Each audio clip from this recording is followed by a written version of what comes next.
Good morning, students. Now we have to start our new chapter solar system.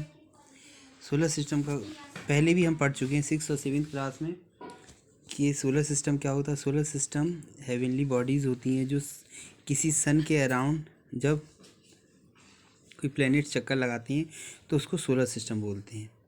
When we look at the evening sky on the cloud free day, अगर हम किसी दिन बादल नहीं हो और आकाश में शाम के टाइम देखें तो वी ऑब्जर्व, तो हम क्या पाएंगे, that the sky is filled with the countless number of the shining objects, बहुत सारी अनगिनत चमकती हुई वस्तुएं दिखाई देती हैं। सम आर ब्राइट, कुछ ज़्यादा चमकीली होती हैं, एंड सम आर डिम, और कुछ बहुत कम कम चमकती हैं। It appears to us as if the sky is studded with the diamond, जैसे वो डायमंड्स उसमें लगे हुए हों। But they are twinkling star, लेकिन वो क्या हैं, टिमटिमाते हुए तारे हैं। However by looking at them closely, जब हम उन्हें बहुत पास से देखें, we find that some of them do not twinkle as others do, उनमें से कुछ ऐसे नहीं चमकती हैं जैसे दूसरे चमक रही होती हैं। विच आर कॉल्ड प्लैनेट्स, वो क्या हैं, प्लैनेट्स हैं। Beside star and planets other objects is also visual in the sky, star और प्लैनेट के अलावा भी अगर हम एक टेलीस्कोप से देखें तो हमें वो और बहुत सारी चीज़ें भी स्काई में दिखाई देती हैं।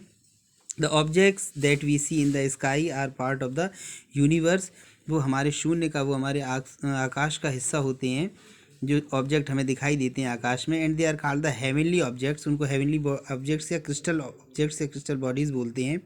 The branch of science, science की एक ब्रांच है जिसका नाम एस्ट्रोनॉमी होता है, वो डील्स करती है with the study of crystal object, ये आकाश की जो पिंड होती हैं इनके बारे में बताती है वो हमें।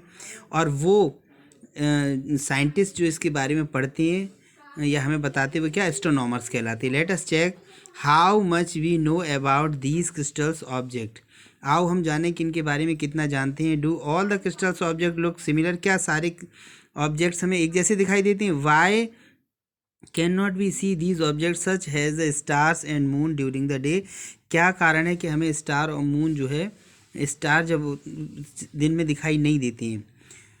Do you see the same stars at the night and early in the morning, जो हमें रात में दिखाई देते हैं तारे, क्या वही तारे हमें वैसे के वैसे सुबह दिखाई देते हैं। आर द स्टार्स मूविंग, क्या स्टार्स चलते हैं। Why does the moon change its shape every day, चंद्रमा प्रतिदिन अपनी शेप को क्यों चेंज कर देता है। वॉट आर द कंस्टलेशन, क्या है। वॉट आर प्लैनेट्स, प्लैनेट्स क्या हैं, ग्रह क्या हैं।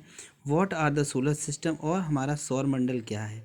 Let us read this chapter, आज इस चैप्टर में हमें इन सब के आंसर मिलेंगे। तो सबसे पहले बात करते हैं द सैटेलाइट की। सैटेलाइट से स्टार्ट करते हैं। Some crystal object that are visual is the given below, कुछ हमें नीचे दिखाई देते, सन, मून, स्टार, वीनस हैं, ये दिखाई देती हैं। With so many bright stars, बहुत सारे चमकीले सितारों के साथ। वी ऑल्सो सी, हम देखते हैं, planets and satellites in the sky, रात में प्लैनेट्स और सैटेलाइट्स भी हमें दिखाई देते हैं। Any objects that revolve around the planet, वो सारी वस्तुएं जो प्लैनेट की चारों तरफ घूमती हैं वो क्या कहलाती हैं, सैटेलाइट्स कहलाती हैं।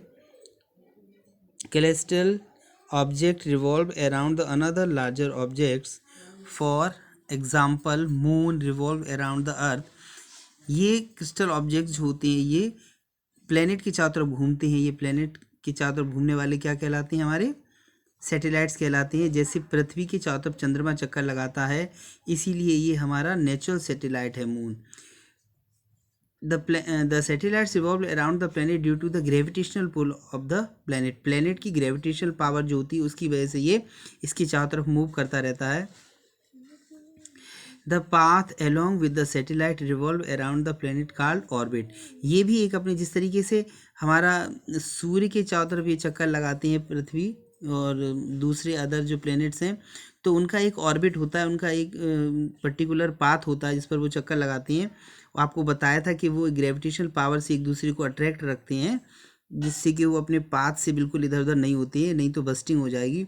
इसी तरीके से जो सैटेलाइट्स होते हैं उनका भी एक पाथ होता है, क्योंकि उनकी अंदर भी ग्रेविटेशनल का एक पर्टिकुलर फोर्स होता है जिससे वो उसको अपनी तरफ अट्रैक्ट करते रहते हैं। तो वो अट्रैक्शन पावर जो है ना कभी कम होती है ना ज़्यादा होती है, इसकी वजह से उनका जो है पाथ क्या रहता है, सिमिलर रहता है हमेशा, और वो उसके चारों तरफ चक्कर लगाता रहता है। द मून, मून क्या है, what is moon, characteristic of the features of moon के बारे में पढ़ेंगे। Moon is closest to the earth, पृथ्वी के बहुत पास है ये। Therefore the appears bigger and another crystal object, ये दूसरे क्रिस्टल ऑब्जेक्ट की अपेक्षा हमें बहुत बड़ा दिखाई देता है। इट इज़ अबाउट 1/4 अर्थ, ये हमारी पृथ्वी का लगभग 1/4 पार्ट के बराबर है। Its mass is 1/81 of the mass of the earth, और इसका वजन हमारी पृथ्वी का 1/81 पार्ट ओनली है। It is also rotate about on its axis, it's quite interesting fashion, और ये भी जो है अपनी जो उसका एक्सिस होता है उस पर पृथ्वी की तरह घूमता रहता है। It and speeds the same speed it's revolve around the अर्थ, और इसकी भी स्पीड अर्थ की तरह बिल्कुल सेम रहती है घूमने की। This means the period of rotation is equal to its period of revolution, इसका मतलब इसका रोटेशन और रिवोल्यूशन का पीरियड बिल्कुल सेम रहता है। एज रिजल्ट, जिसकी वजह से the moon keeps the same face toward the through out its orbit, इसीलिए हमेशा इसके ऑर्बिट में हमें मून के फेसेस चेंज होती दिखाई देती रहती हैं, बिल्कुल सेम उसमें। It's completes 1 revolution around the earth in the 29.3 days, ये अपना एक रिवोल्यूशन जो है 29.3 डेज में कंप्लीट कर दे। It is called the lunar month, इसको लूनर मंथ बोलते हैं। The moon has no light its own, moon में अपनी खुद की लाइट नहीं होती है। It shines and become visual us to because the reflect of the sun falling on it, sunlight इस पर गिरती है, इसकी वजह से ये चमकता है और वो हमें दिखाई देता है। It reflect the light through the day, ये पूरे दिन भी लाइट को रिफ्लेक्ट करता रहता है। But we can not see only the night, लेकिन हमें ये रात में ही दिखता है, क्योंकि सूर्य का प्रकाश सुबह इतना ज़्यादा होता है कि हमें रात की क्रिस्टल बॉडी कोई दिखाई नहीं देती है।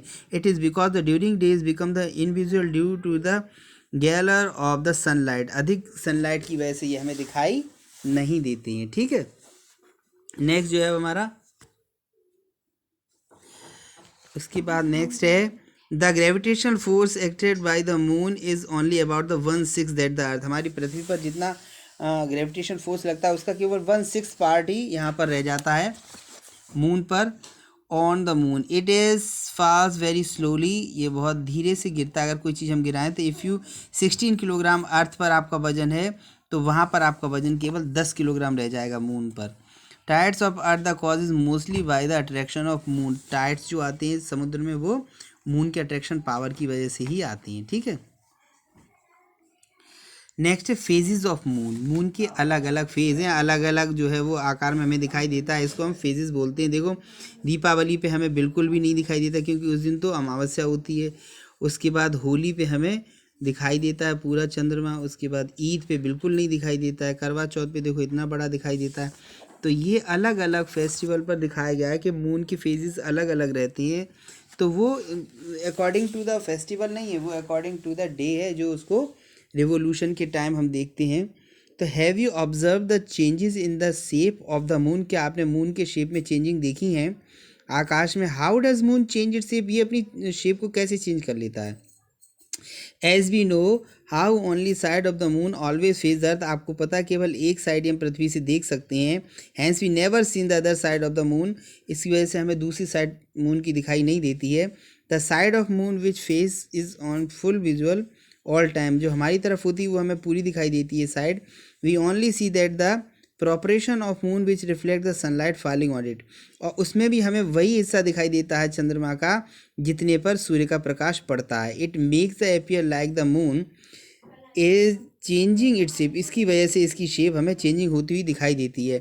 When orbit around the earth moon change its position revolute the earth and sun, moon change करता है अपनी पोजीशन अर्थ और सन की वजह से। दैट इज़ वाई वी सी, इस वजह से हमें दिखाई देती है चंद्रमा की शेप अलग अलग। ठीक है, ये देखिए फेजेस ऑफ मून दिखाए गए हैं हमें। ठीक है, डिफरेंट शेप्स की मून हमें दिखाई देती हैं। The various shapes of the moon seen the during the month are called the phases of moon, phases of moon ही है। ठीक है,